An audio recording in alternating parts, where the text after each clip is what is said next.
Welcome to DADAcation. DADAcation, we are a nonprofit organization, and we're here to uplift and bring dedication to fathers, normalize fatherhood, and give voice to alienated fathers. My mission is to create a safe space for us to have a conversation and cut the generational curse.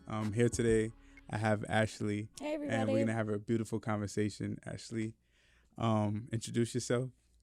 So my name's Ashley. I grew up in Newton, Massachusetts. I currently am a behavioral health clinician at a health center in Brockton. I just graduated with my master's in May of 2021. So it's exciting to start my career, and yeah, I'm excited to be here. So thanks again for having me. Absolutely. Thank you for coming in. Of course. One thing I did want to point out is you mentioned that you're a licensed therapist. Tell me a little bit about therapy. I personally, my biased opinion is that, therapy helped me a lot as a kid. So I think that's kind of a traditional trajectory that a lot of us have. But I think it's just in the way I was taught is it's really becoming a lot more flexible, and it's also including a lot more culturally diverse, assessments and stuff like that, so that people can also feel like they're not just being spoken to like they're a white man, which I think historically, as we all know, is a lot of what everything that's tested on us physically, emotionally, is all tested by white men. And so being able to counsel people from different ethnicities and backgrounds, because I don't know if you know anything about Brockton, but there's not a lot of white people. Mm-hmm. So which is kind of one of my favorite things about it, because then I can, learn about other people, learn to help them. And one thing about my therapeutic kind of stance on things is that culturally, a lot of people don't have words for their language for depression, anxiety. It's usually, that person feels sad, or it's a lot of more emotional things. So it's being able to look at it from I know clinically what's going on, but then meeting them at their level for them to be able to allow me to help them in a way that's not so I'm just going to sit here and be you're depressed, go take some medication. I'm actually not a med pusher by any means. I think talk therapy can just be that. We can talk about our issues, learn how to cope with our issues, and then hopefully be able to then, when new stressors come along, then kind of adapt our coping skills to then be able to address those new stresses. That's dope. And why do you think therapy is important? Because I think talk to the people that don't believe in therapy, mm-hmm. or are scared to go to therapy. A lot of times I could tell you for myself, or I can speak for men, but for myself in general, it's just I'm scared to go to therapy. I'm scared to tell people about how I feel, or mm-hmm. they won't listen to me. We like to hold things inside. Why is therapy important? Well, just a more background, I work in an integrated department. So I work in a pediatric OBGYN department. So they've integrated your physical health and your mental health. So they're showcasing the importance that it's just you go to your yearly checkups to get your body in check. You've got to check your mental. It's just as important. So we go into the doctor's offices with the doctors and hey, you have a cough, but hey, how also is the rest of your life going?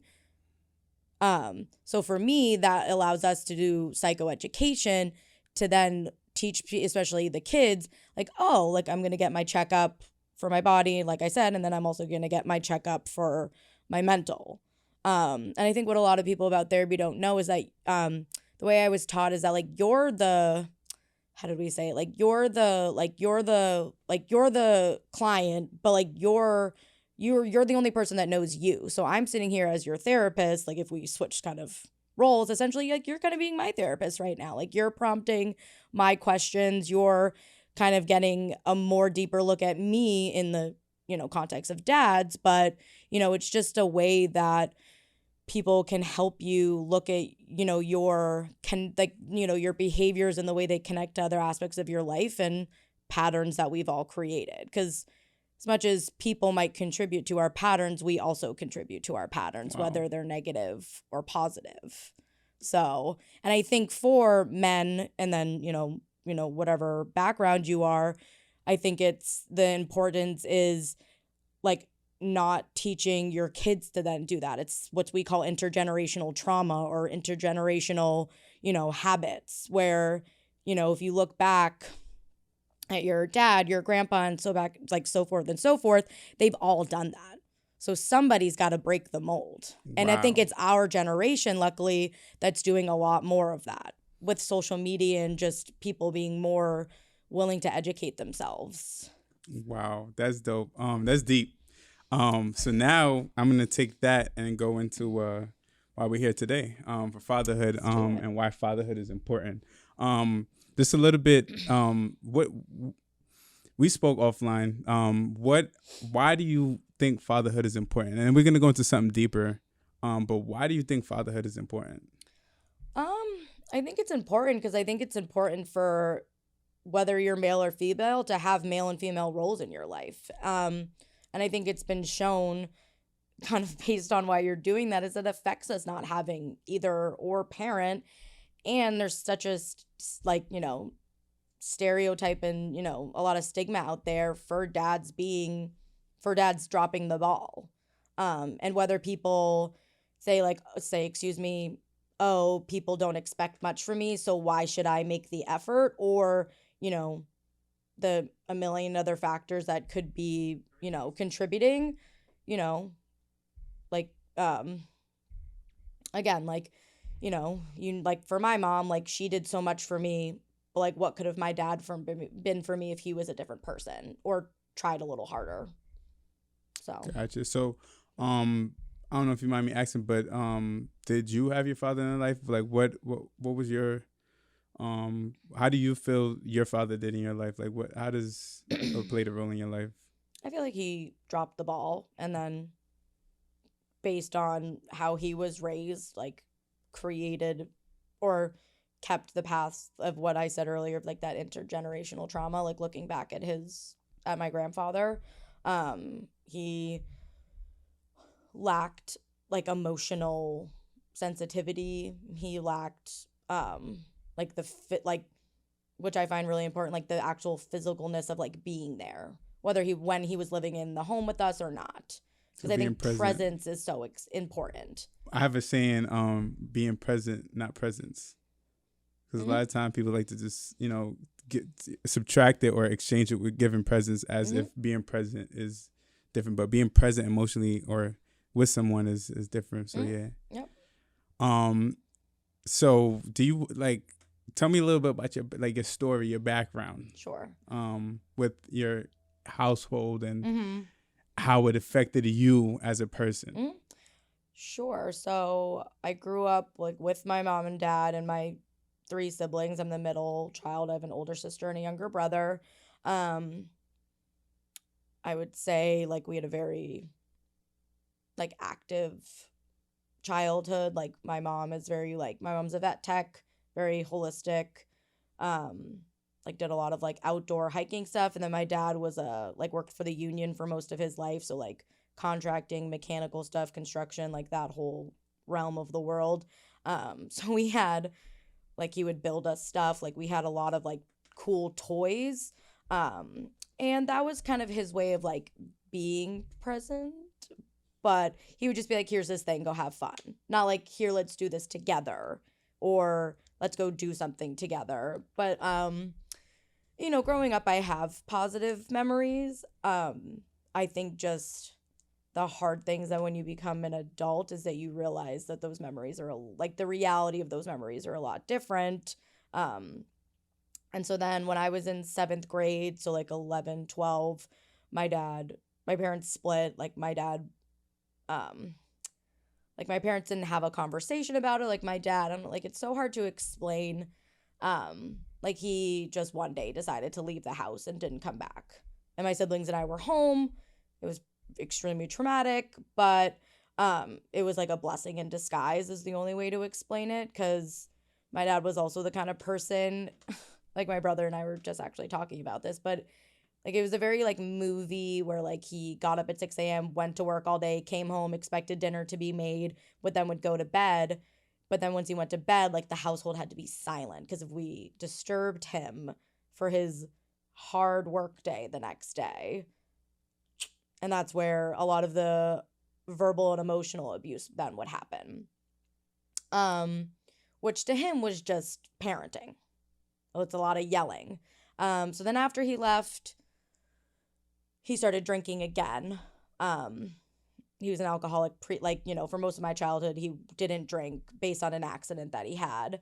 So then the drinking started. And there's a lot of specific stories that include like my father showing up drunk. He would show up drunk to my high school, would stop my friends on the streets because I don't, where I grew up in Newton, it's a pretty small town. So it wasn't hard to like know who was friends with who and who interacted with who. So then that was also quite embarrassing because then parents started being like, oh, like we don't want you hanging out with her or her siblings because, but it was, and looking back at it as an adult now, it's like, I don't blame them. Like my dad was dangerous. He was an angry, dangerous drunk. So I think, of course, at the time I was a teenager, I was like, oh my God, my life is ending. But, at the end of the day, parents have to protect their kids. And my dad was not protecting me from embarrassment, from my just anything. And then kind of fast forwarding, my dad kind of just became my mechanic. So we would really just interact when I needed something with my car fixed and I didn't want to spend the money on it. And it took me a really long time to not be around my dad and like go home feeling like my 13-year-old self. Like it'd be very triggering because he'd either be drunk or he would just say things. And something we were talking about earlier is like my dad thinks he's done nothing wrong, which is such an interesting thing to talk about or just to think about. Like when I've tried to be like, hey, Dad, like, and these are not calm conversations, but like, Dad, like you did X, Y, and Z to us. And then that caused like trauma, PTSD, whatever it is. And that's affected my life and X, Y, and Z. And he's like, not even in the context of him not remembering because he's drunk. It's just the context of like, oh, that's who I am. Like you have to accept it or move on. So he's told you that, like not owning up to it, or he's telling you? Oh, he's not owning up. He's owning up to it in the sense of like he thinks there was really nothing wrong with it, which I think is a cop out for him being like a coward and not wanting to talk about it. But regardless, like you telling me that my feelings are wrong and invalidating my experience is one of the most awful things you can do to just people across the board. Like feeling like your feelings aren't validated is a really, really shitty feeling, especially when it's coming from a parent who then you're talking about the things that they've done to you. And then my relationship with my dad now, just to come full circle, is like I haven't spoken to him in about a year, I would say. And that was due to an argument we got in on I think it was around Christmas time. So it was actually funny because it was an old boss of mine had texted me and was like, oh, Mary, like happy holidays, like I miss you. And we had a joke that he called me his employee daughter. And then ironically, my dad called me 5 minutes later and we got into this giant argument about, I honestly don't remember the details. Anyway, but I remember hanging up from that conversation being like, thanks for invalidating my feelings yet again. Wow. Now let's speak a little bit about, you mentioned PTSD. Let's speak a little bit about how, since you're a licensed therapist, how that, all of that, emotional and, feelings that you've gotten from all of that, how that affected you. Because, it can pass on. And I don't want to, and I think after I'll ask you, how from it, like that generational cycle, it happened from him. Mm-hmm. We'll speak a little bit about that. Sure. So, for people who don't know what PTSD is and not in the context of someone who, like a lot of people hear about in the context of like military.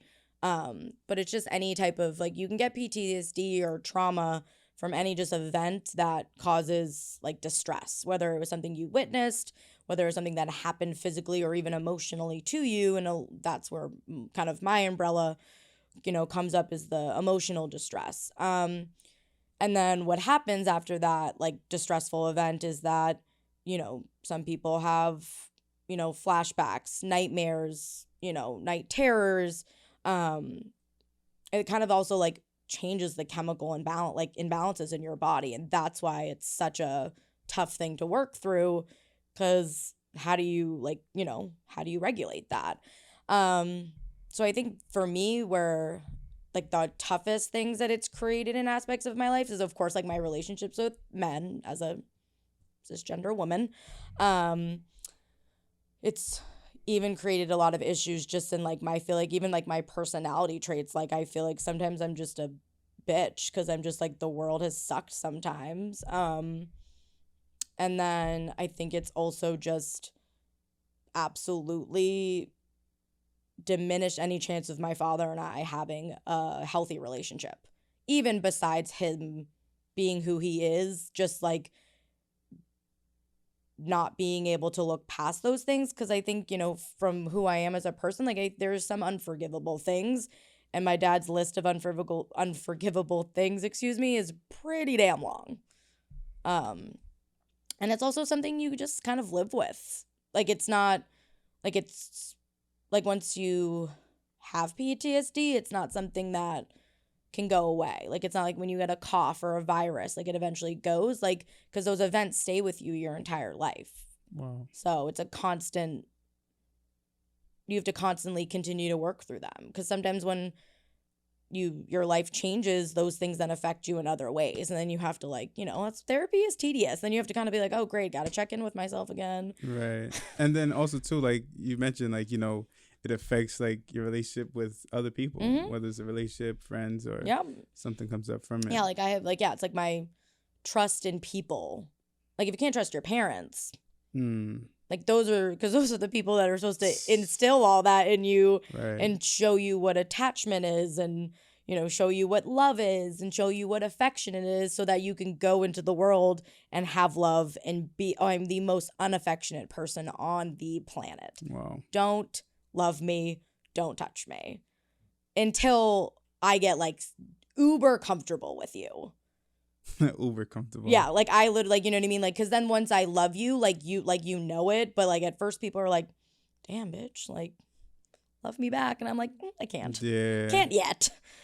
So. That's deep. Like, what do you think that is? Do you, like, I'm not saying that you have to make an excuse for him, but what do you think that is? Like, do you think that he had a past trauma with, his parents? How do you think that came about? Like, so yeah, my grandfather is my dad, or was my dad. My grandfather passed away. My condolences. Oh no, like, no worries. But thank you. Yeah, like, he was, how do I explain this?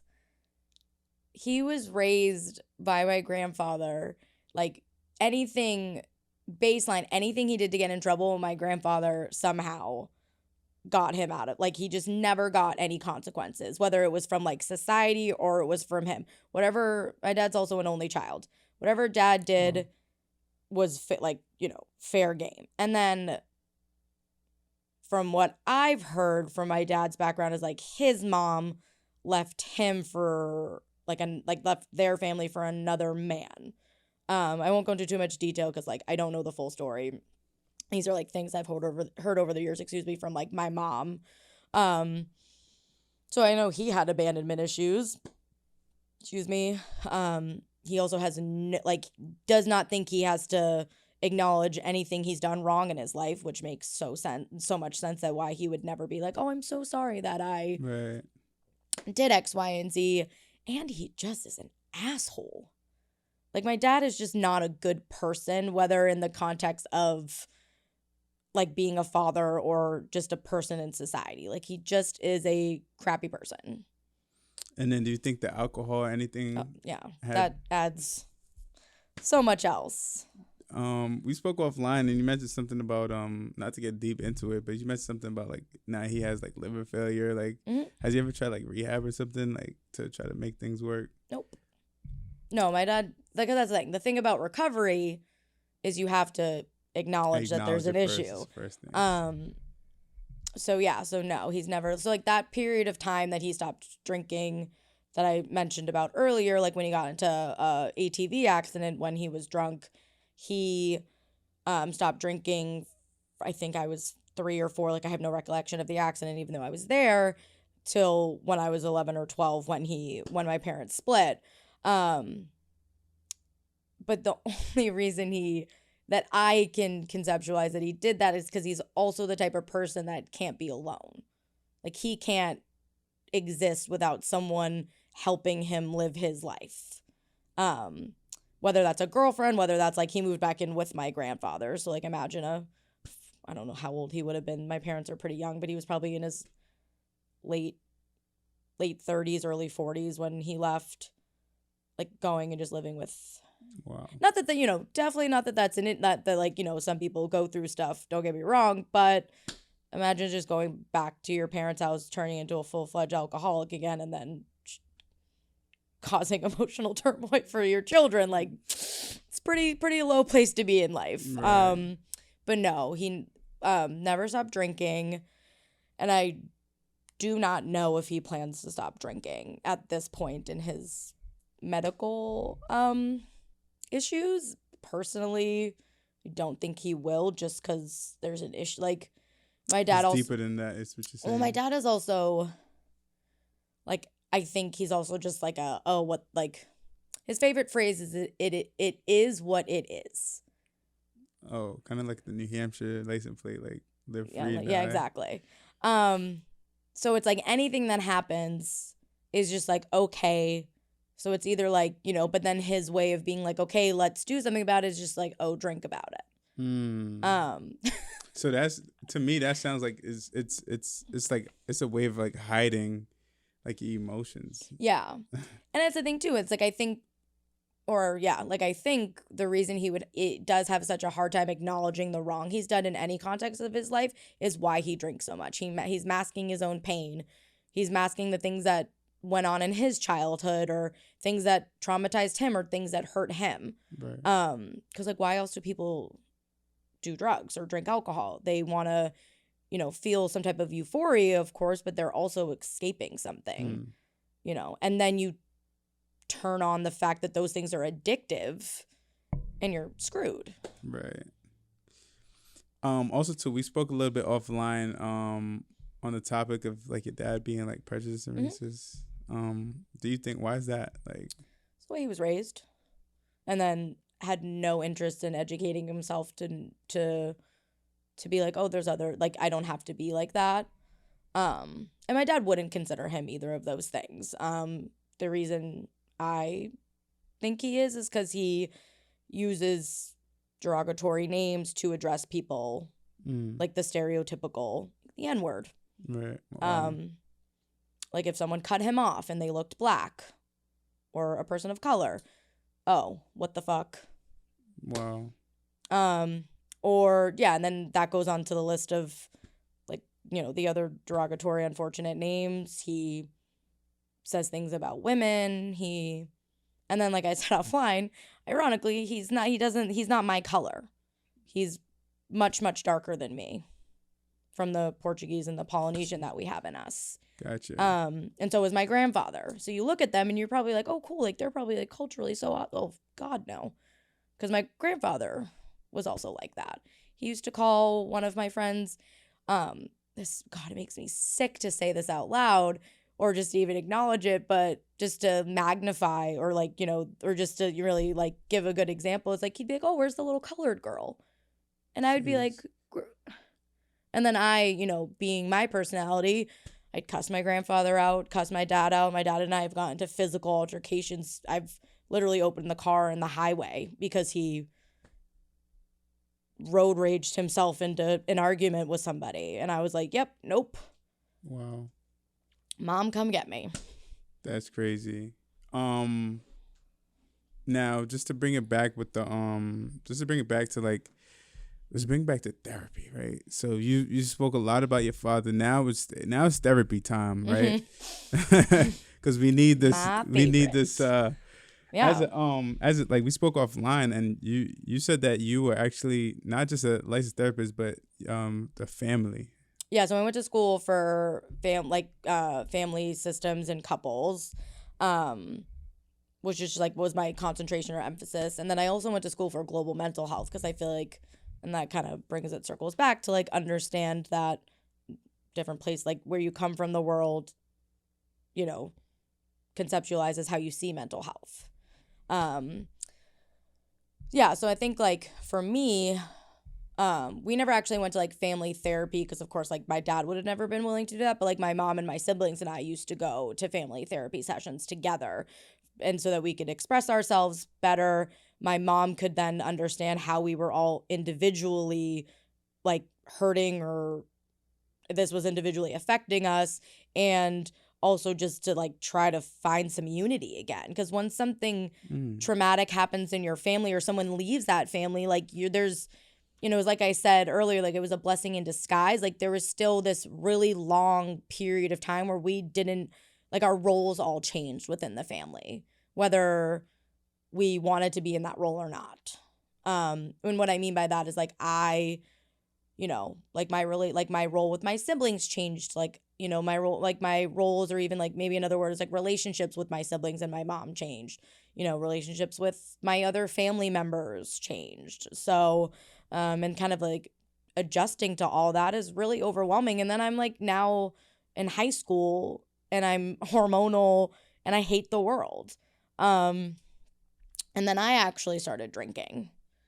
And most of it was like social high school crap that, Right. you either did it or you didn't do, but I did it kind of on the more extreme side.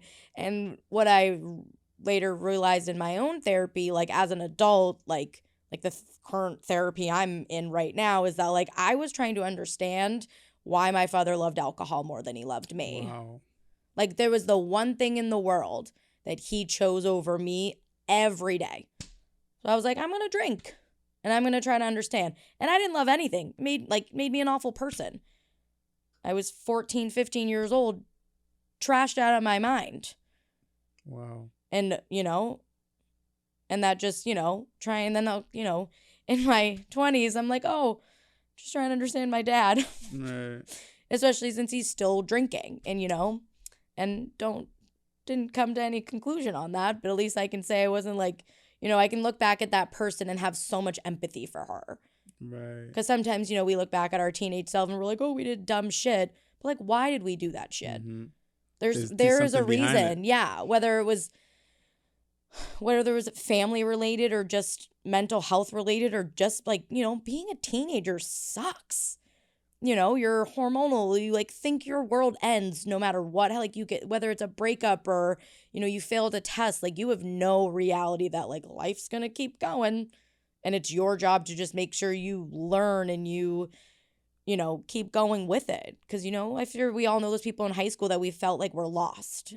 And maybe they're still lost because they just unfortunately didn't either have the education or didn't have the people in their life to help push them forward. And that circles back to that's our parents usually when we're teenagers. So just we hate our, like, we had moments where we're like, God, these people suck. Like they're the people that are responsible to help us push us into the adult world that we live in now as ready as possible. Right. So. And then they're also the people that you go to for like structure and like guidance, advice, and stuff like that. So not having one of them present, like I guess, can make a very big difference. Yeah, because then it's too. You also get like gypped from a different perspective, from a different gender. Definitely. So now here's this, right? When do you attack that when is the appropriate age to attack that that trauma? When do you think like, because a lot of times people say that it comes, well, statistically say that it comes from even just while the child is in the womb. So like, when do you think is a perfect time to, address it, or just to tell someone to go to therapy? Immediately. And what I mean, so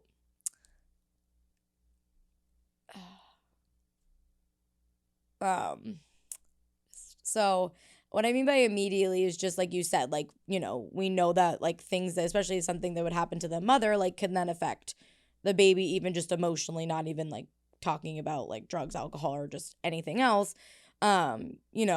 Of course you can't like do much therapy with like a baby, but I think a lot of what I do at work is, since I work in a pediatrics office, is like, how can I support mom to then better support child to be able to secure those attachments and not be so affected by postpartum depression or just like maternal depression.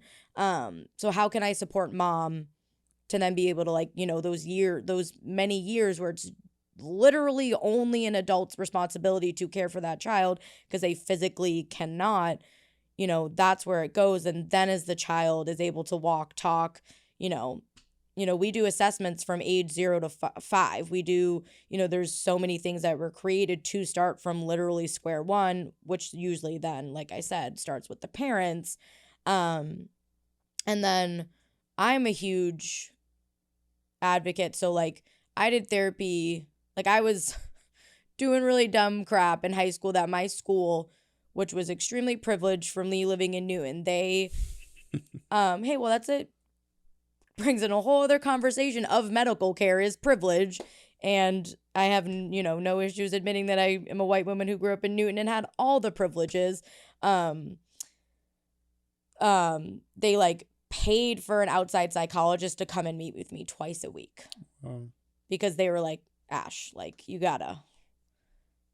And, as much as like the corny, well, I mean, I call it corny bit. At the time I thought corny, they're like, oh, we see so much potential in you and you're so smart. And I'm literally like, I hate everything. I hate you. I hate me. Sucks. And yeah, like I worked through that shit and it sucked. Like I had to not be a teenager and I hated every second of it. But then my point of that is I like personally, but I think that like I see this every day at work. When you get older, like you reconceptualize everything you've been through and like you can't, let me not say can't, but it's really hard to do that on your own. I'm a very self-aware person.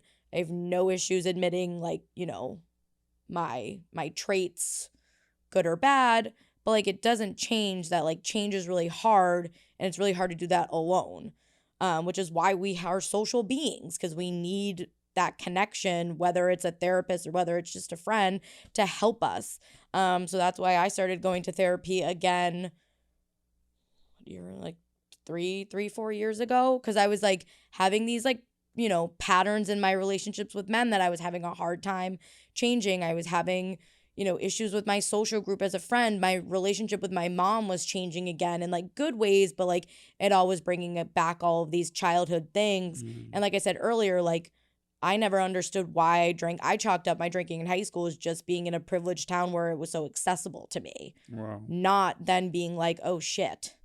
Like it was way, and which is true, but it was also way, way deeper than that. Like you said, it's surface level shit is like, okay, cool, but what's happening underneath? Right. It's like that diagram of like the little bit of the iceberg, but then under the water, that thing is freaking massive. So yeah, and that's why like, I'm in therapy trying to like work through my shit as well. So therapist needs a therapist as well. Yeah. Oh my God. Yeah. Like we are required, like not required, but we do supervision for our clients. Cause again, it doesn't just take one, like I don't just like go to school and think that like, oh, I can fix all your problems, Right. because like I have a really hard time working with men because I'm not a man.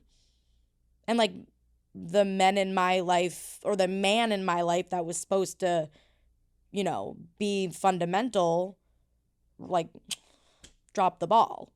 So it's like sometimes when I work with men, I'm like, yeah, but I also am like a very empathetic person, and I also like really love trying to help people understand whether you're male, female, blue, purple, green, like what's going on with you to be able to function better.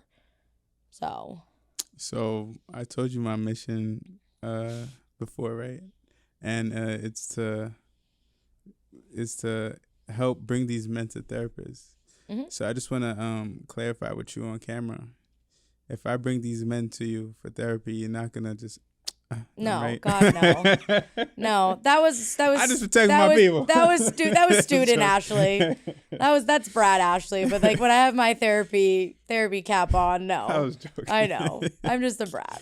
But no, and I think it's really hard because it's why would you like even sometimes with my own therapist, I'm like, why would I want to talk about? Like, why would I want to, explore that? Because then I have to do something about it. Like, why would I want to acknowledge that? Right. I'm just going to be like, that's over there.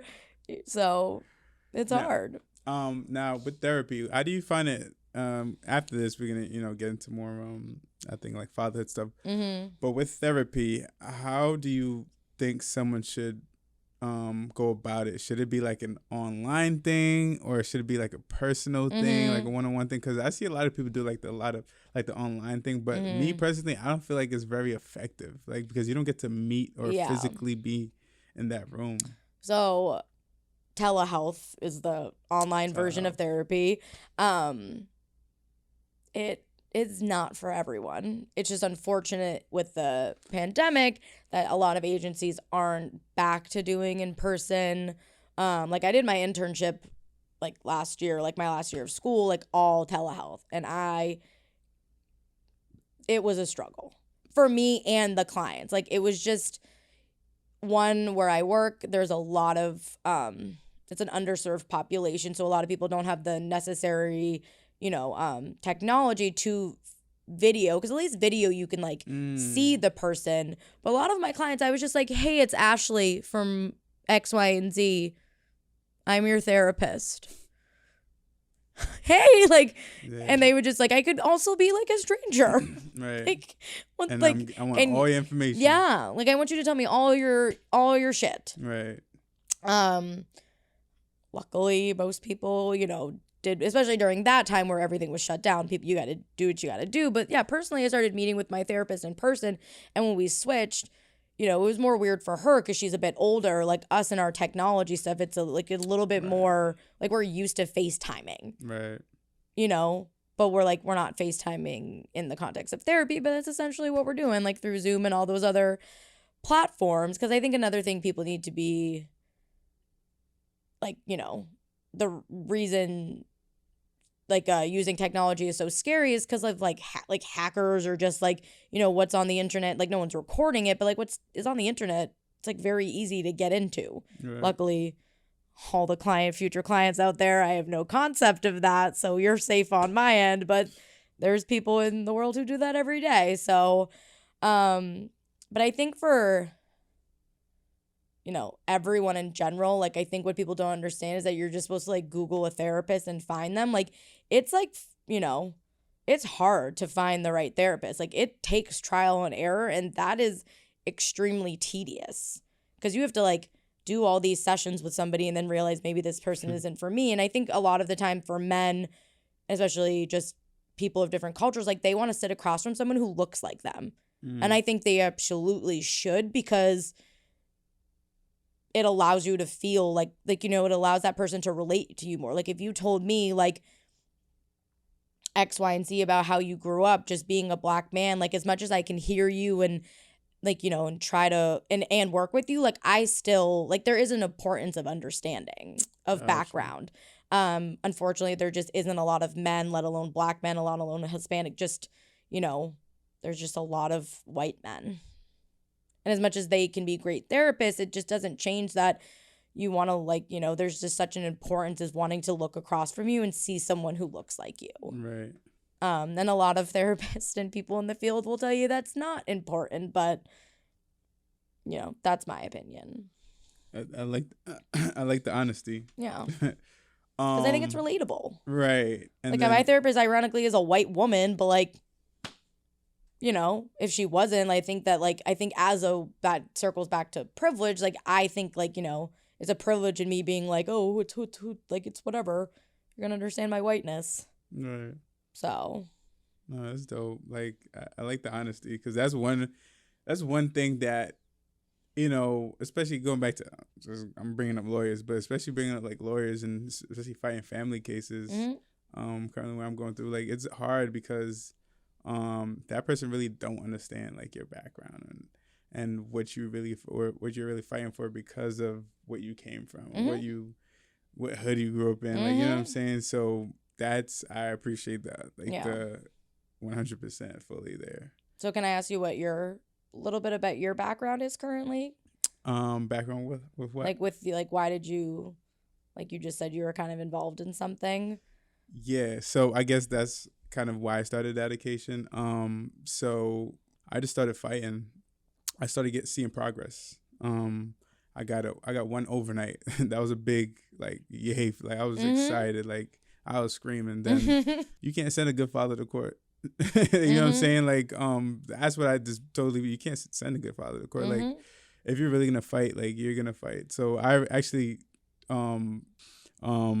had nowhere to go. Nobody thought about me. And then it hurt me a lot. So I just literally started posting my story on media, like, because that was my platform. Because I felt like I had nobody to talk to. Well, I had family, everybody would support, but it was just to a point where I was just like, all right, like, I need someone to hear me. Like, you know, it's my family. My family's gonna stand for me, but I need people to hear me. So that's when I posted online. I didn't do any bashing. It was just like, you know, I miss my daughter, and then, you know, little things like that. And then I started getting a big reach out. I was getting DMs. People like, yo, I'm going through the same girl, same thing. They was like, yo, I just got a restraining order. I was like, you too? Me too. Like, it was like a thing. Yo, I just got a case. And how you too? validating was Me that too. for you? Just to know that you're not alone. It was very, like, I felt so good. Like, I was like, wow. Like, not, you know, I felt good. Like, emotionally, you felt good. It doesn't change the circumstances of your situation. Correct. So then in June, my brain is going. In June, I was like, yo, no, I need to, like, this is not, why is this so normal? Like, you know what I'm saying? And then, like, I was getting literally probably like 10 DMs every week. Wow. People hitting me up. And then I was like, no, I have to change this. So then, and I just put together some things at the end of May, like, came up with the name DADAcation. So DADA stands for dad. Basically, it's usually the first word a child says, dada, and then cation is positivity. So bring positivity to dads. Yep. And explaining the importance of fatherhood, because one thing that I always remembered is when I used to ask certain people, and I don't talk to these people like this.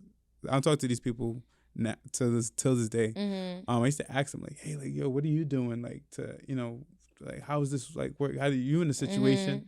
And they would always be like, yo, Abe, like, yo, just, you know, wait out. It's gonna, like, give it some time. Like, it's gonna go by. And I'm just like, type of dad are you? Like, so, you know, I started cutting people off. Or you think homegirl's gonna change what she's doing overnight? Like, absolutely. Like, you know, and like, what type of father are you? You're not gonna go fight for your daughter, your son? Like, no way. So I started putting that to the side, and I'm like, yeah, I can't be friends with you.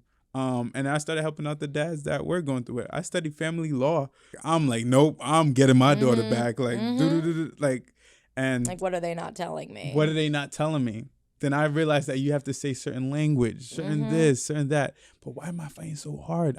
I want to be in my child's life. Yeah. And like, you think like courts and society says that they, like, you know, put that dads like you on a pedestal, but then you're still struggling to do anything.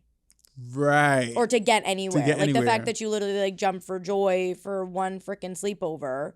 As much as, like, that's awesome because then you can have those moments with her, it doesn't change that that's still not good enough. Absolutely. Can I tell you something? So imagine me and my daughter used to wake up together every day, right? It took us probably about 5-6 months to reconnect. And that tore me apart. Like, she didn't, like, realize, like, remember me. No. Then, like, we had to do chest to chest again. Like, it was really, like, I cried. Like, I was just like, wow. You're like, it's like she was a newborn for you all over again. Literally. Like, it tore me apart. And, like, I was depressed. I was depressed from December all the way. I got a little out of the depression out of, like, recently, like, in May, June, when I started DADAcation. but like I was torn, and like and I speak to a lot of dads now, like literally dads that come to my office and just crying and like, oh, almost committed suicide, almost did this. Like it really tears one apart. Like, so that's why I started the whole DADAcation thing, because I want to get a lot of awareness out there. Mm-hmm. I want to help these dads. We need therapy. We need help. Like, and we need to change. People laugh when I say this, but I want to change legislation. How are you going to see your kids if you don't change the policy? Right. Like, it's unfortunately, really, they have the, like you said earlier, like people who have no idea who you are, don't even know your story. They're just listening to what they're hearing in that courtroom that day, are deciding when you can do what with your daughter.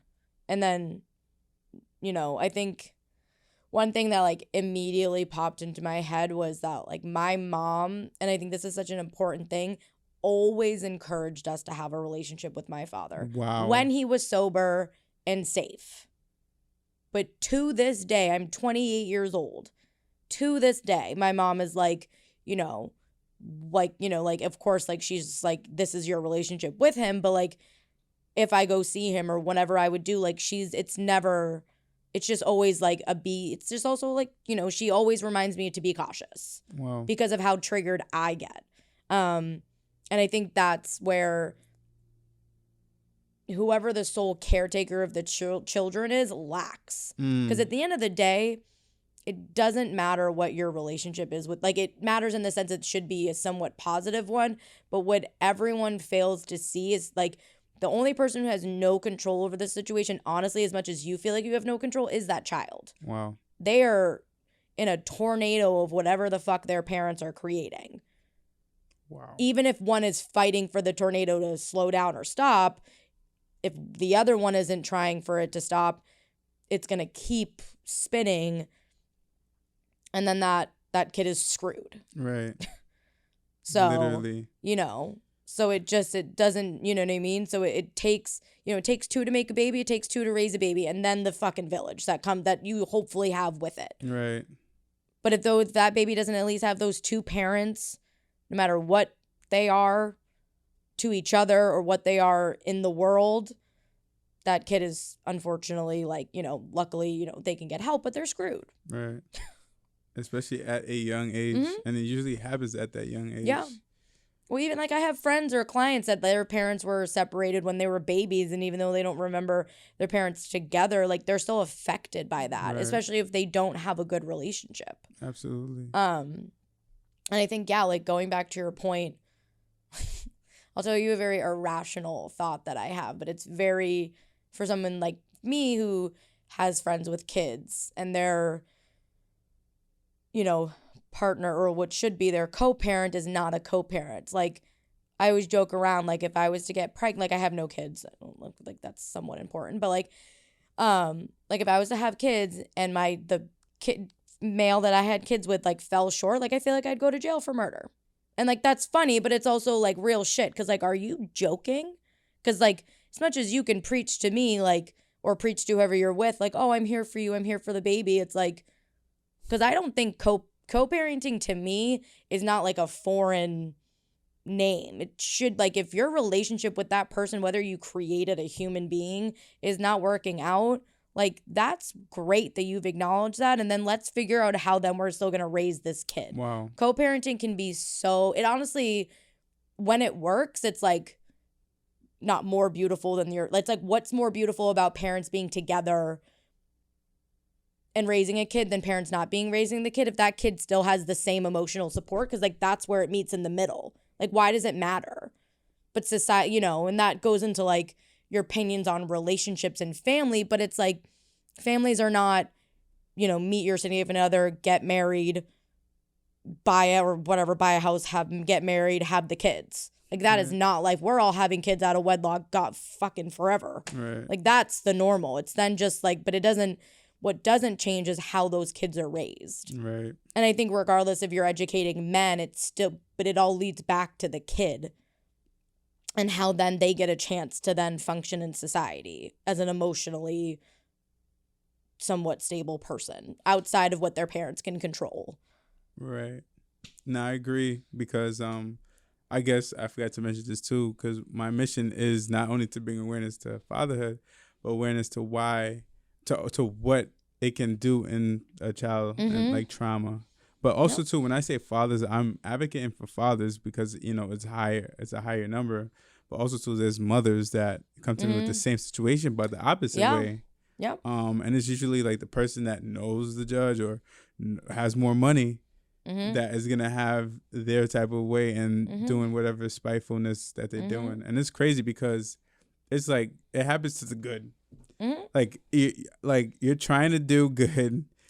And like you're getting backlash. Like I feel like I've been getting backlash my whole time. Like and I'm just like, to be honest, I'm sorry, I don't care about you right now. Like I'm trying to raise this kid. Like my focus is this kid. You keep trying to take money out of my pocket for child support. I'm still gonna be paying for the kid, doing whatever I have to do to supply for the kid. That's just me throwing away paper. Yeah, and it's just paper. Because the child support doesn't do anything emotionally for the fucking kid. I see that's where my dad thought child support was like, oh, I'm doing so much. And I was like, wow. Right. You see what I'm saying? Because then that messes up the child too. Yeah. Because child's going to be, okay, you didn't pay mom the child support, But people also don't understand child support. Like my mom, we were 3 kids. You probably thought my mom was making bank. That's not how it works. Like when I realized that when I was older, because I thought like, oh, okay, like, because my mom became a single woman raising 3 teenagers in one of the most expensive towns to live in. And we lived there until I graduated high school. Wow. And I have no clue to this day how my mother did it without selling her soul to somebody. Because she still has her beautiful soul. So, like, God bless her. But, like, Amen.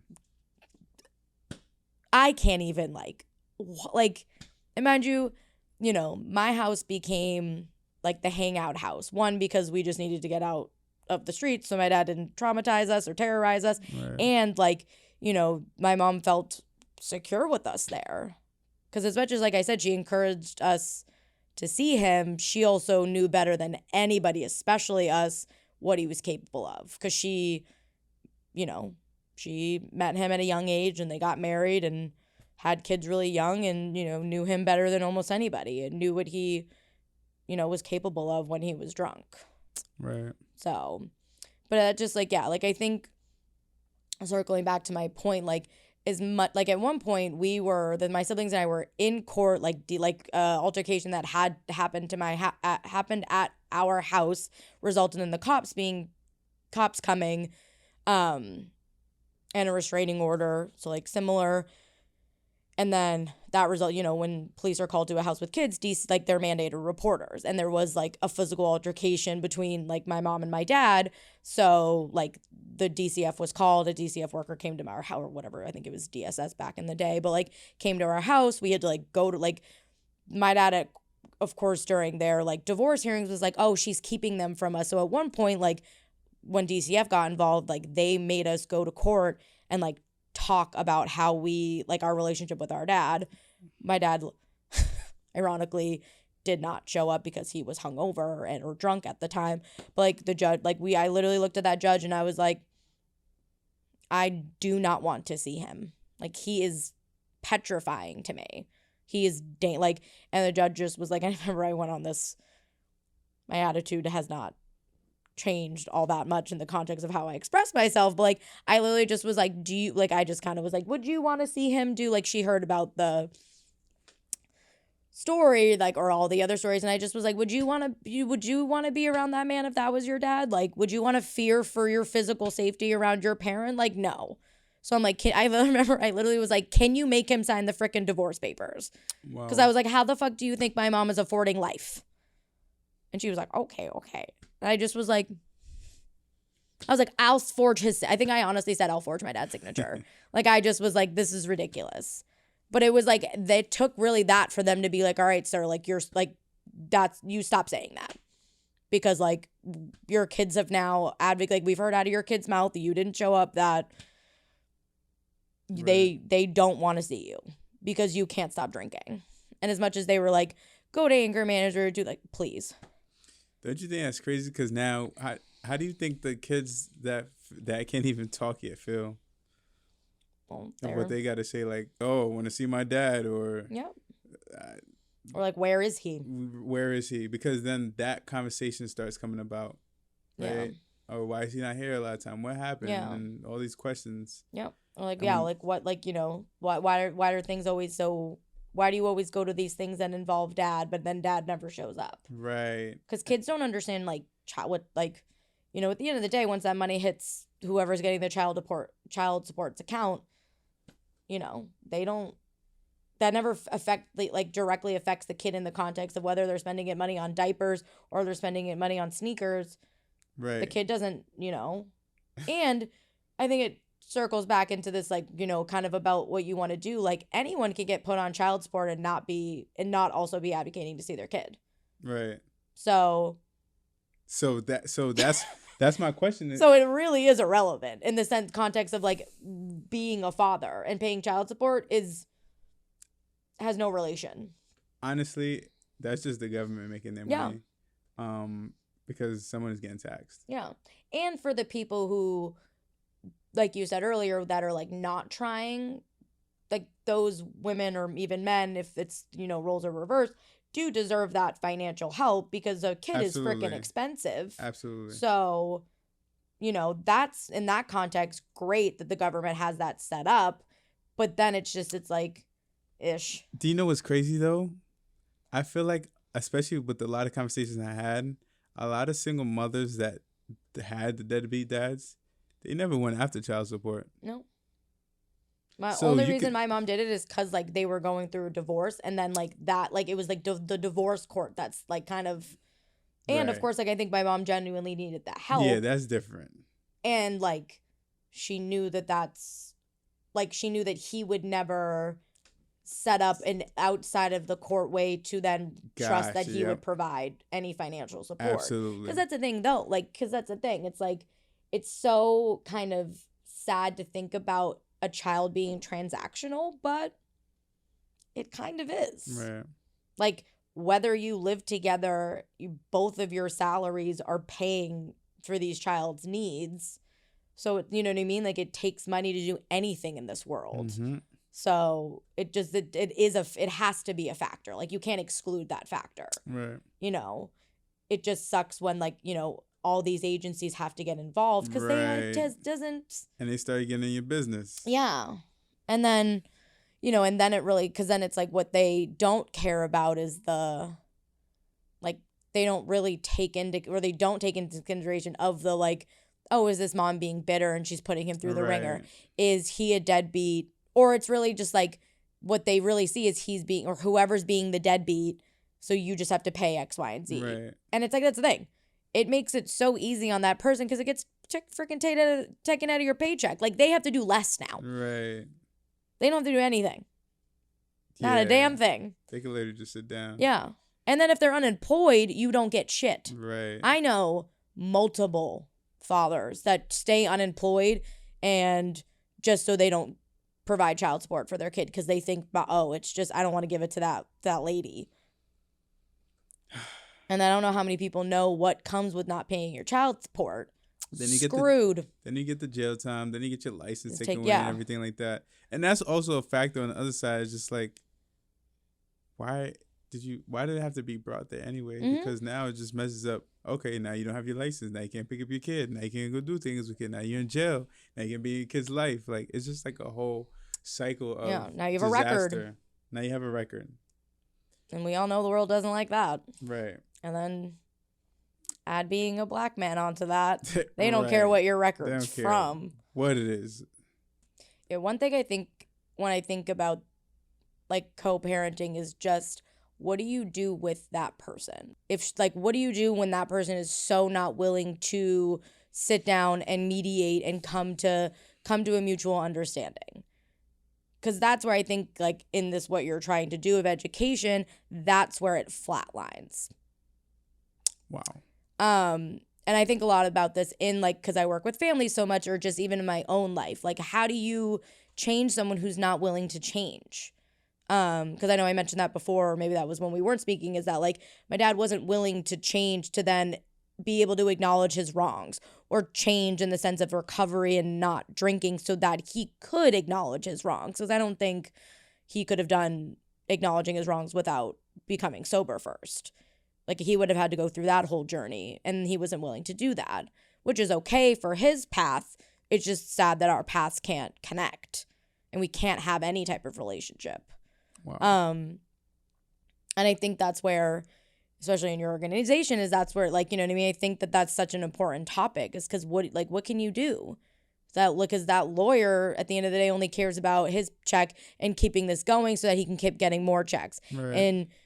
And you know, in any situation where there's that person being, you know, the antagonist, like they're not gonna just wake up one day and be like, no longer this person, like I don't no longer want to be here. Right. You know, and I haven't found much literature on that.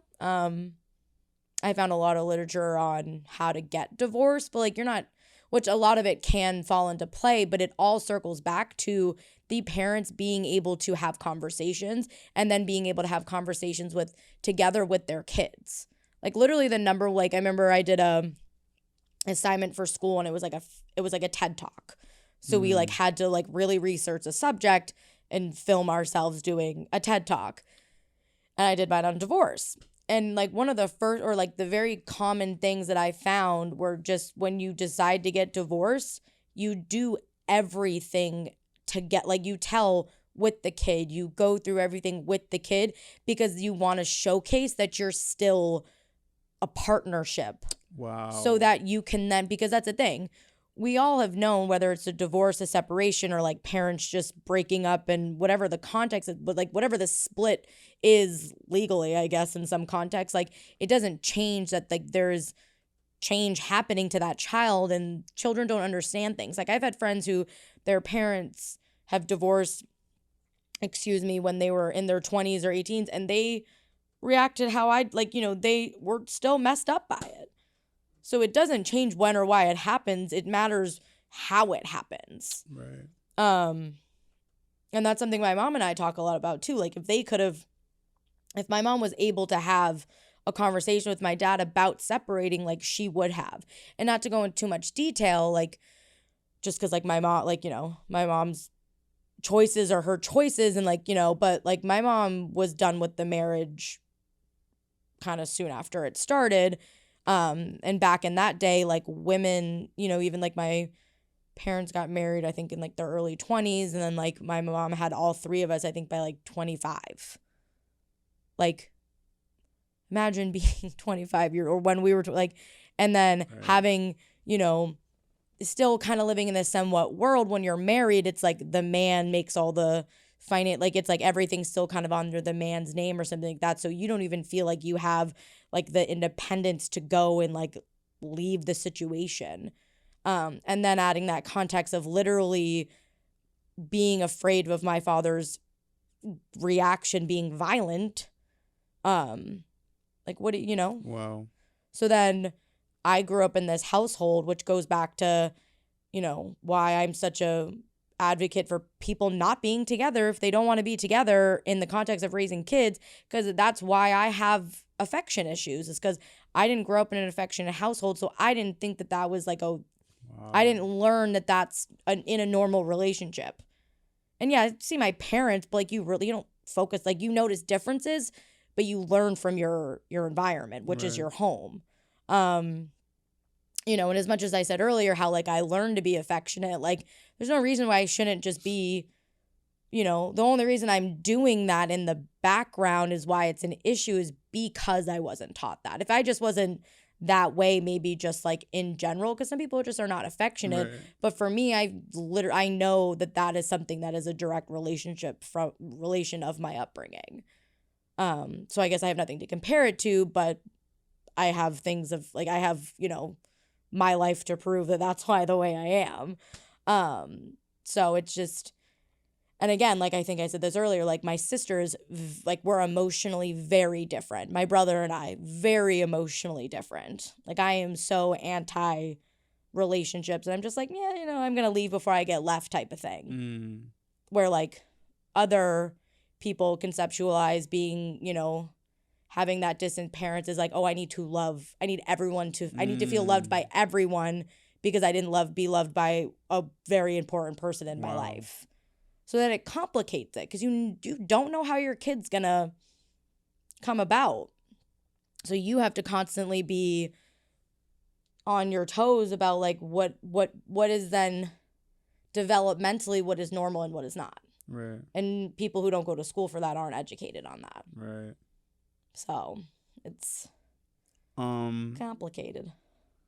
I guess just to kind of finish it off, like what would you tell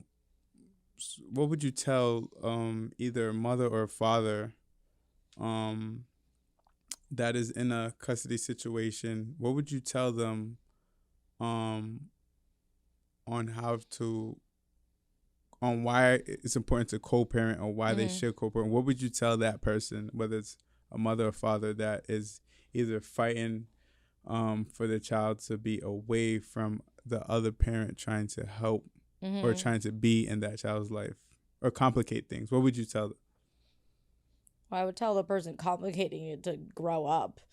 But, my therapeutic brain would, of course, try to understand where that person's, I don't know what word I'm trying to use, like where that person's like, I guess either whether it's, aggression, or I feel like a very common word is bitterness is coming from, or maybe they're, do you want to be with that person that you don't want to be with you? Or you just like, what are you angry at, I guess? Like, what is causing you to put all of you through such this turmoil? And hopefully then that person can stop. But that circles back to my point earlier of like, who's going to get that person to stop what they're doing? Because it doesn't, sometimes people don't have people in their life to call them out on their shit either. Because, it's very, oh, girl, you're doing the right thing. He a bum. Fuck him. In reality, it's like, no, bitch, you need him.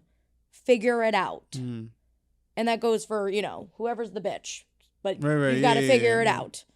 And, like, I think I can say this coming from a person not in this situation, but just, that it can be a lot more simple. It's just, unfortunate that people don't make it. People make it like a million times more complicated in the context of that, going back to that person who's doing this. Because that's the thing. If you and your co-parent just wanted to go to court and make it like, 50-50 and or whatever you wanted to do, like you get him this day or whoever, like whatever, custody you want to do, that's fine. Because then it keeps everyone accountable. But in my mind, I'm like, well, why can't we just be accountable without the legal, like without the courts and all that? Like, why do we have to have that whole messed up institution be in our business? Right. It really should just be like, oh, hey, like, crap, I've got this, forgot about this thing. Can you pick up? Like, it should just be like, you should be conversing with that person daily. Like, they should be your best friend. Because regardless of how your relationship in the future hopefully changes with that person who is being difficult, like that also adds in a lot of forgiveness, a lot of, it's like people unfortunately continue to make things so complicated, then it like having a friendship is then impossible. Wow. Yeah. So yeah, I think, yeah, it's really hard to kind of formulate like some like, statement, because my head just keeps going back to that person who's like the stop sign person who is just not willing to keep moving forward. So, in a different way then, what would you tell that person? What would you tell that person to try to help them realize the issue? Well, one, therapy, and two, like I'd ask them, like in therapy we call it the miracle question, and it's like, if you were to go to sleep tonight and you were to wake up and your life was, and this is like a fantasy, which I always really prompt with people because it's not rational, but it then kind of, we can start from this irrational point and then get us to a point of like still then getting some of the things we want. So if you were to go to sleep tonight and wake up and your life was like picture perfect or whatever, you had all of your dreams came to in every context of your life now. So this is big picture here, baby. Like, what would that look like? So what would your relationship be with your kids? What would your relationship be like with your significant other? What would your relationship, or just like I said, job, money, house, car, friends. And then you scale back and realize, and then you become rational. Wow. And people usually have a real, like, usually they don't answer that session. I was just going to ask you. So they usually. Do they answer that session? So it's funny because the people who do right away, I ask it again later. Because I'm like, you didn't give that no damn thought. That's a big, because we're talking fantasy. Like, we're talking whatever, like, even if it's on a reality, like if I wanted to live on a cloud, how then would I scale that back? If I wanted to be a Greek goddess and have all the powers, like, then how do I scale that back to still be happy in that context? Wow. That's why it's the miracle question. Right. And it's like a lot of it's not something I ask off the bat with clients. Like I like to build a lot of rapport because I want people to trust me with their irrational thoughts. Or I want them to be in a place where they're ready to realize that that's their, like, that they're being irrational, and how do we scale it back? Right. Yeah, so I think that's definitely something to explore more, just in the context of like society, therapy, everything. Just like, who gets that person? Like, who's calling that person out? So, because I know it's not the court systems, because they don't care. And if it's not someone in their life, who is it? And it's not that other person, because they're like, it's not their co-parent, because they're not listening to them, or we wouldn't be in this situation. Wow, actually, that is deep. I actually love that miracle question. Oh, it's great. Because it makes you think. Mm-hmm. And it's just like me, like I'm a mentor. So one of my questions I usually ask my mentees is, where do you see yourself in 5 years from now? And they answer me right away, no. It's something that you need to go home, figure it out, go to your drawing board. Yeah. And the thing, like it's like why I like that question a little bit better is just because it's like, the 5-year plan can be, I think, a little bit, to me, like, oh, I have to make this plan, and it takes out that life throws curveballs at you, which I know, like, you can then mention, but I think it's like a lot more pressuring. Like, allowing people to be irrational allows them to open up. So I think it's like like you said, it's like how you change. Like, that's why the question you asked me stumped me, because it's like, like, how do you change that person who doesn't want to change? Right. You don't necessarily, but it's like, to me, it's like, it's not an option not to change that person. Right. Because we need to, we need to be better parents. Wow. Ashley, it was amazing having you. Thank you so much. I think we got to do a part 2. I would love that. And then with part 2, we can go deep into therapy. Like, it's huge. So guys, thank you. Like I said, Ashley, thank you for having me, for coming on. Guys, this is DADAcation. Once again, DADAcation. We are here to make a change, bring a lot of awareness, and just improve the trauma that is going on in this world, that is being passed on from generation to generation, and creating generational split. We got to cut that. So here it is. Thank you, guys. Thanks for having me. Absolutely.